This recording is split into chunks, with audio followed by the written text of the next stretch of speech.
We had Brad Holmes of the Lions front office on the show the other day. You heard about that, right? And he goes back to his St. Louis Rams days and scouted you, and he said Aidan Hutchinson is Chris Long in his mind. That's what he said. What a shock. What a shock, huh? Why do you say that, Chris? Why do you say that? They're all me, huh? They're all me. We can't get a Nick Bosa in here. We can't get Carl Nassib or when did we skip Kyle Vandenbosch and all these guys? Why does it always have to be me? I don't know. Maybe you're the ultimate standard. Maybe it's that, Chris. So here's the deal. Brad Holmes is the man. Like, Brad Holmes used to be in St. Louis, really cutting his teeth like early on. And so when he got the Detroit job, I was super psyched for him. But that was pretty funny, the story he said that, Aidan had a jug of water, and I had like a gallon jug of water when he met me and Aidan respectively for the first time. And so that makes sense. The comp is complete. We're both hydrated. Well, I love Aidan Hutchinson, man. He's a ball player, dude. The thing is, I just don't – like, I've met Aidan Hutchinson in person. He's been on my show. Then I met him at the draft, met his parents. They're awesome. And he dwarfed me. I mean, like, it's the same thing when somebody comped me to Max Crosby. I stand next to Max Crosby. I feel like a kid. So I think sometimes these comps are a little bit – but, hey, Brad Holmes is the one who broke me down and broke Aidan down as well. And if that's the comp, so be it. Good. I guess good for him. Some people would say not good for him, but – I don't know how many people watch me play in St. Louis, and probably the same people aren't going to watch him play in Detroit. What do you think of the Jaguars' decision to go with Walker over Hutchinson, Chris? What do you think of that? It seemed like a bulky kind of decision, right? Like, you want that kind of physical upside, the testing numbers, that sort of thing. I really like Trayvon Walker. I think, like, if you look at Trayvon Walker and he was playing in the early 2000s, late 90s, there's a lot more guys that look like him.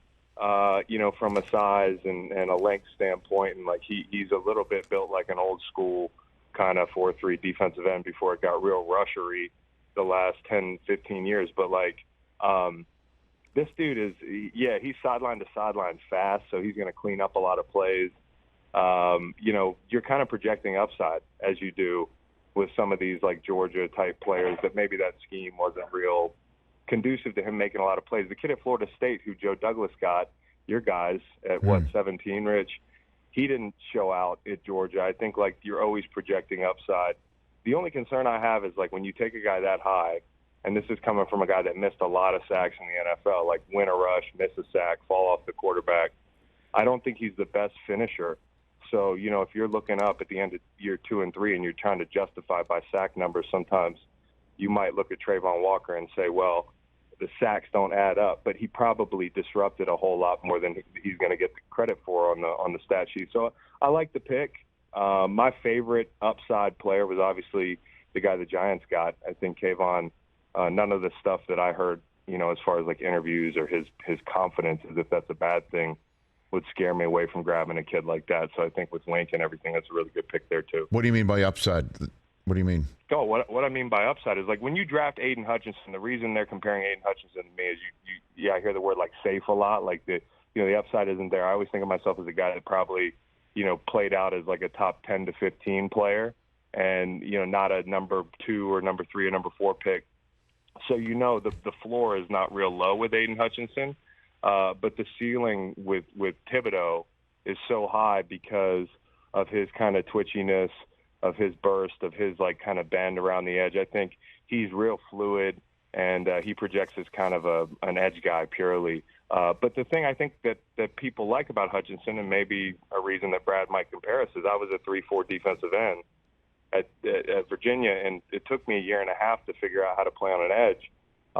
But the good side of that is in the prime of my career, I played in a 4-eye in Greg Williams' defense. So, you can do a lot of stuff with Aidan Hutchinson. He might not have the upside from a sack total standpoint as like a pure 4-3 rusher or an outside backer, but you're going to be able to move him around, and he's going to set the edge and play the run as well. Hey, you watched all the way to the end. Thanks for that. Watch more right here.